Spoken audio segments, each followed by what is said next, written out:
Bienvenidos de nuevo a Dentro la Historia, el canal para quienes aman la historia contemporánea.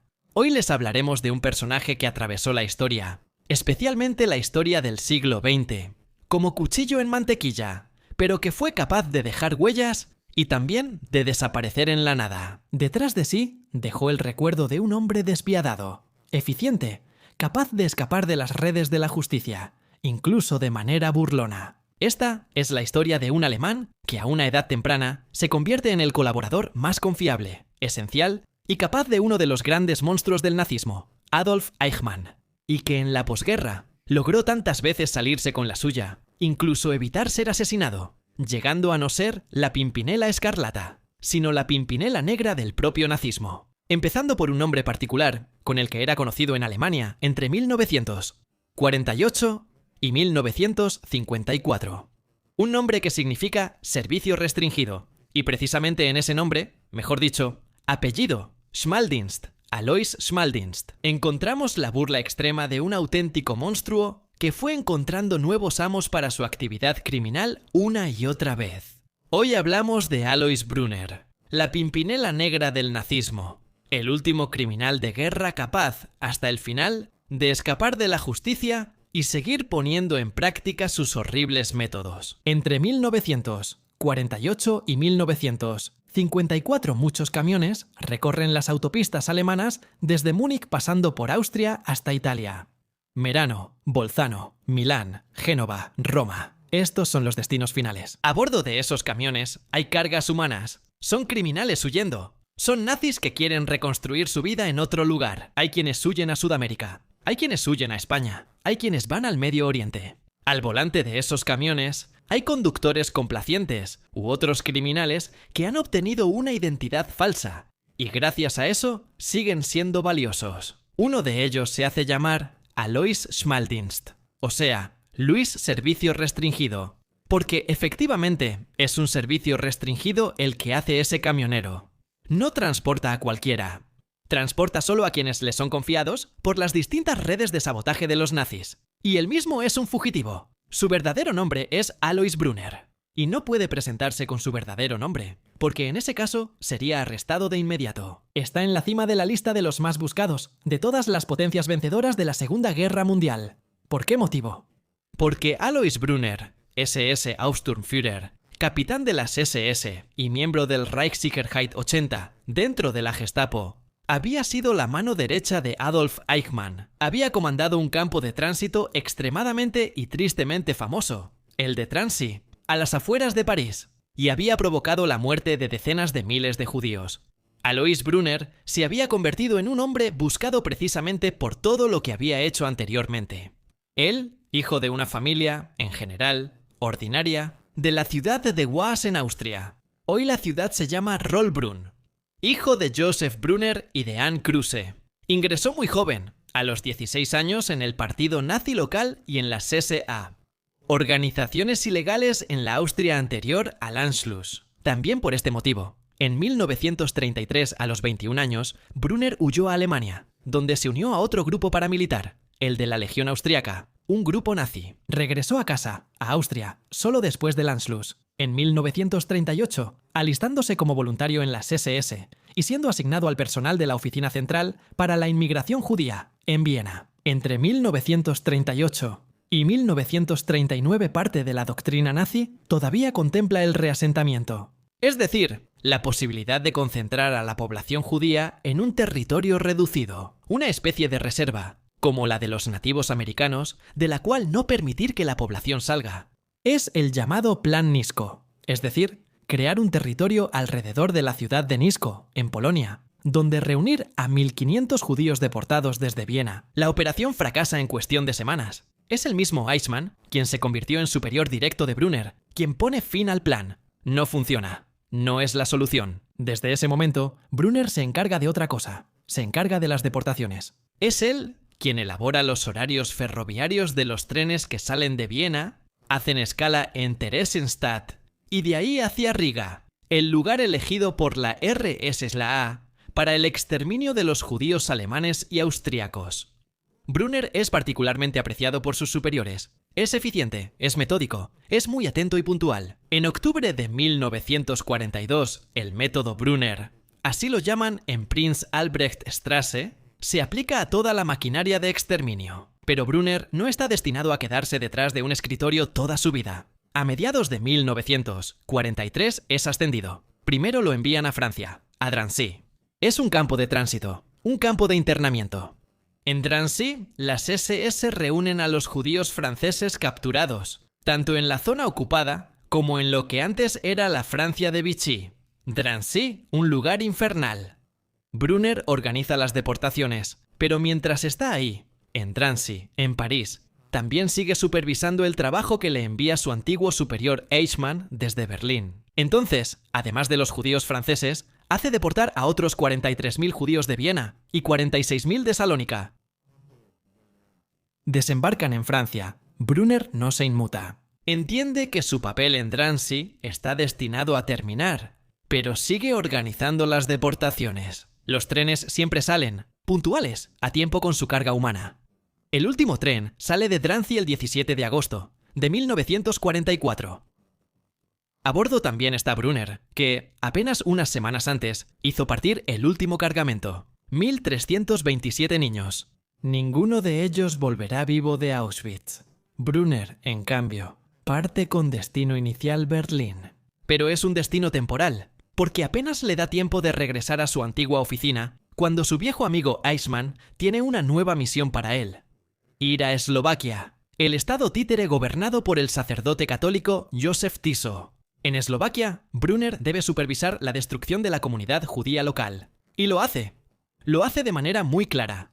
De forma metódica, precisa. No deja a nadie vivo. Nadie libre. Los hace deportar a todos. A Theresienstadt, a Bergen-Belsen, Sachsenhausen, a Auschwitz.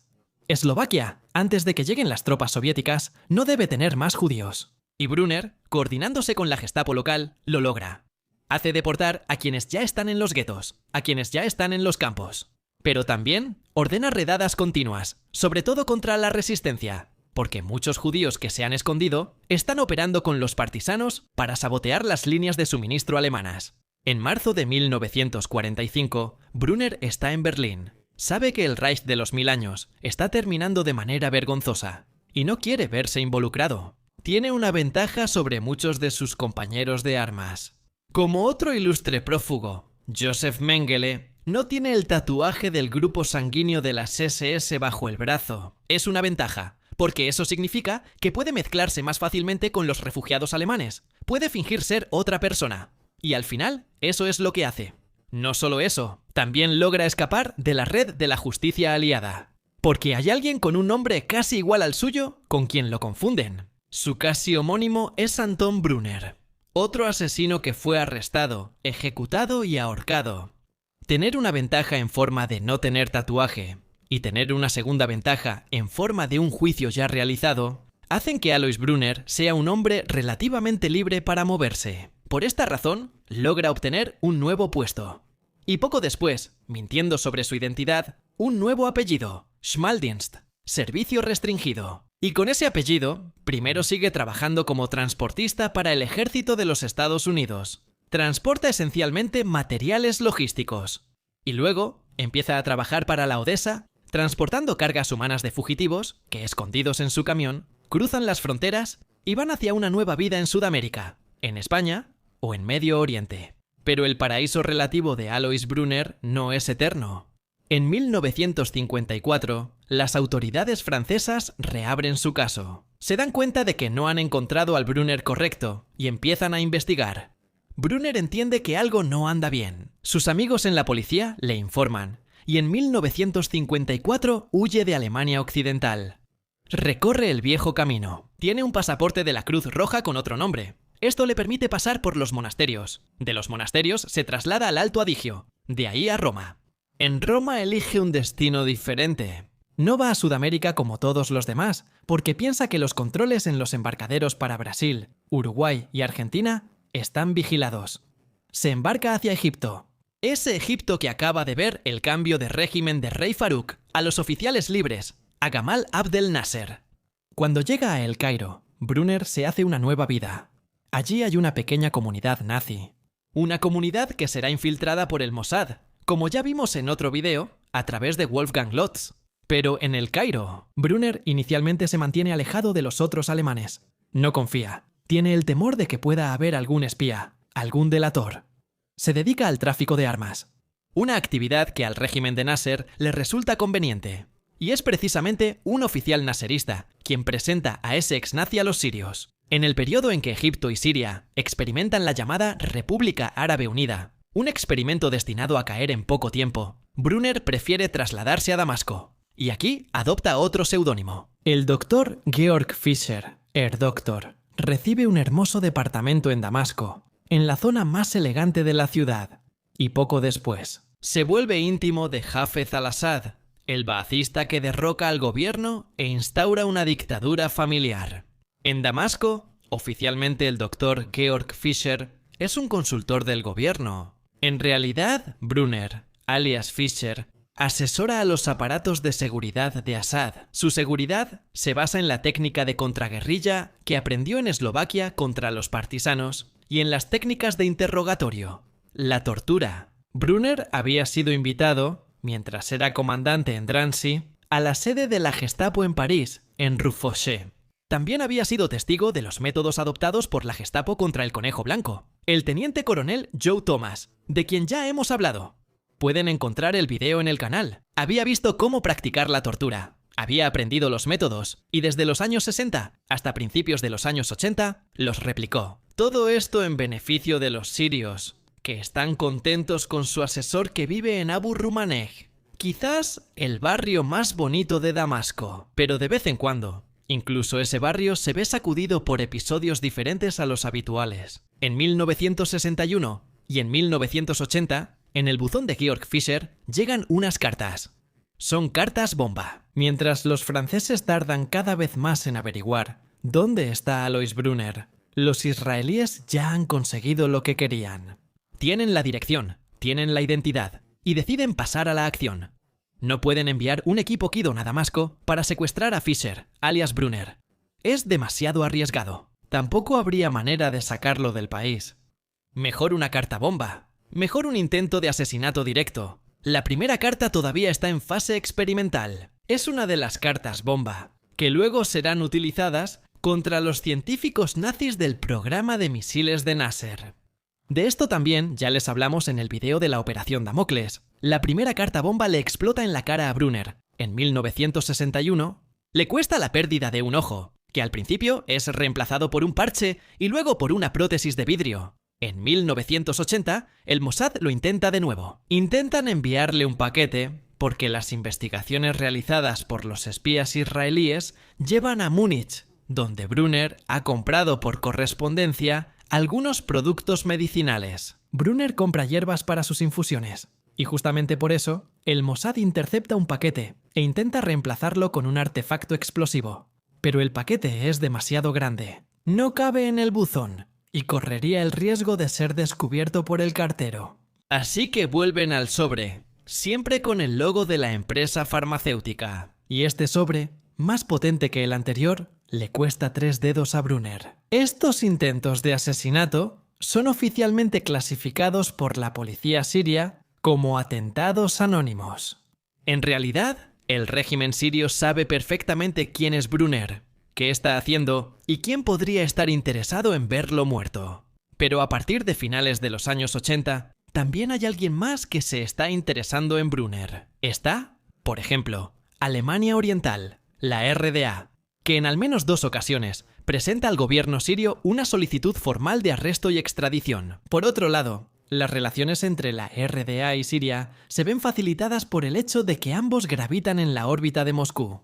Pero Siria se muestra evasiva, finge no saber nada. Declara estar dispuesta a arrestar a Brunner, pero solo en presencia de pruebas contundentes. Pruebas contundentes que demuestren que el doctor Georg Fischer es en realidad Alois Brunner. Pruebas que no llegan. Mientras tanto, también interviene la Interpol. En agosto de 1987 se emite la llamada Notificación Roja. Es una orden de arresto internacional. Los investigadores franceses volvieron a la carga e informaron a sus colegas alemanes sobre la presencia de Brunner en Damasco. Muy probablemente, después de haber fallado el segundo intento de asesinato, el Mossad israelí entregó la correspondencia que tenía en su poder a los herederos del SDC.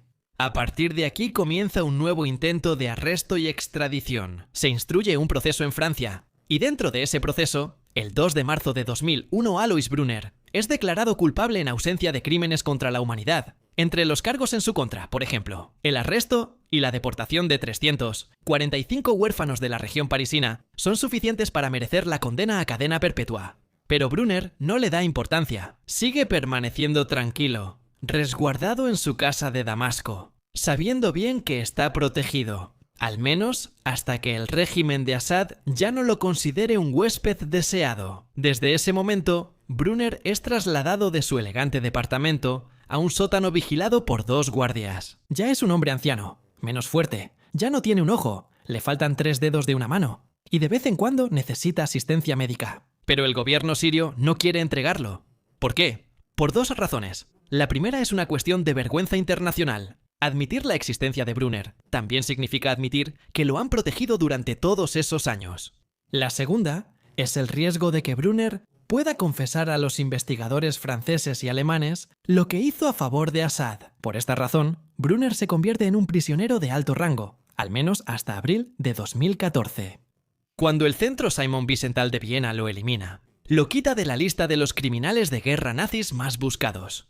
Al centro llegaron informes según los cuales Brunner había muerto de muerte natural en Siria. En 2010 habría tenido entre 97 y 98 años, ya estaba muy deteriorado. El lugar y las fechas exactas de su muerte nunca se han dado a conocer. Pero la información al director del centro Wiesenthal, Efraim Surov, había llegado de un ex agente secreto alemán considerado extremadamente confiable y que había trabajado en un par de embajadas en Medio Oriente. Luego, también se proporcionó a la prensa occidental. Brunner terminó su vida terrenal sin responder por ninguno de sus crímenes. Y su última burla está representada precisamente por la ausencia de una tumba, como si fuera un fantasma destinado a desaparecer en la nada, en medio del desierto. Según reconstrucciones posteriores, Brunner, que de todos modos nunca se convirtió al Islam en vida, fue enterrado según el rito islámico. Así que, con un lavado del cadáver y un vendaje, fue enterrado de noche en el cementerio Al-Afif, en las afueras de Damasco. Pero es una tumba anónima, imposible de rastrear, quizá para no crear un mito, o, al contrario, un miedo adicional. Durante la Guerra Civil Siria, algunos de sus últimos carceleros, o si prefieren, guardaespaldas, ha hecho más declaraciones. Afirmó que en el último periodo Brunner, con una nueva identidad, se hacía llamar Abu Hussein. Pasaba las noches llorando y sufriendo, comía poco, se quejaba y afirmaba que básicamente no merecía pasar sus últimos años prisionero de quienes había ayudado. Desde su primer día de llegada a Damasco. En esto podríamos leer casi una especie de castigo en la vida terrenal de Alois Brunner, un hombre de poder, un hombre capaz de decidir el destino de decenas de miles de inocentes. Terminó encerrado por unos verdugos que ya no se preocupaban por él, después de que él mismo les había prestado varios servicios en los años anteriores. La figura de Alois Brunner, el gran prófugo del nazismo, también aclara otro punto: la vía de escape, no solo sudamericana, de los nazis. Muchos encontraron una nueva ubicación en Medio Oriente, llevando sus técnicas, sus métodos, incluso su ideología, a los regímenes árabes. Regímenes que luego, con el paso de los años, abrazarían a Moscú, al mundo soviético, comprando armas, obteniendo también asesores militares, instructores, pero que al final también se servían de los viejos restos del nazismo. ¿Por qué?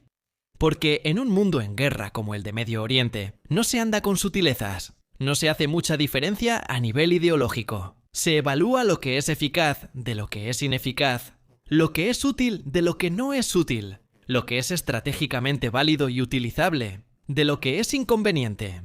Alois Brunner, primero para Egipto y luego sobre todo para Siria, fue extremadamente útil, como Herr Dr. Georg Fischer o como Abu Hussein. Para la justicia occidental, Alois Brunner representa solamente un caso, lamentablemente no resuelto. Sus víctimas no obtuvieron justicia.